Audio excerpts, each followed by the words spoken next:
యోగ్యత, ఆకాంక్ష, ఆసక్తి. మనం పూర్తి అర్థాన్ని ఇవ్వాలంటే రెండు పదాలకు రెండిటికి కలిపే యోగ్యత ఉండాలి. ఉదాహరణకు నిప్పు తడపదు, నీరు కాల్చదు. నిప్పు కాలుస్తుంది, యోగ్యత. రెండు పక్క పక్కకుండా పదాలకు యోగ్యత అంటే అది. అర్థమైందా? రెండవ లక్షణం ఏమిటి? ఆకాంక్ష.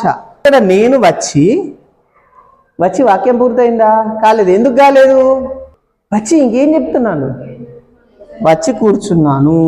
ఈ కూర్చున్నాను అనే పదంతో ఆకాంక్ష పూర్తయింది. ఆసక్తి.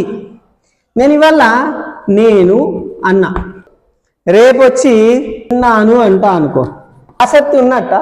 తిన్న టైం వెంటనే కావాలి. సమయం ఎక్కువ తీసుకుంటే ఆసక్తి లోపించినట్టు లెక్క. కాబట్టి ఒక వాక్యము అని అనిపించుకోవాలి అంటే యోగ్యత, ఆకాంక్ష, ఆసక్తి అనే 3 లక్షణాలు ఉండాలి.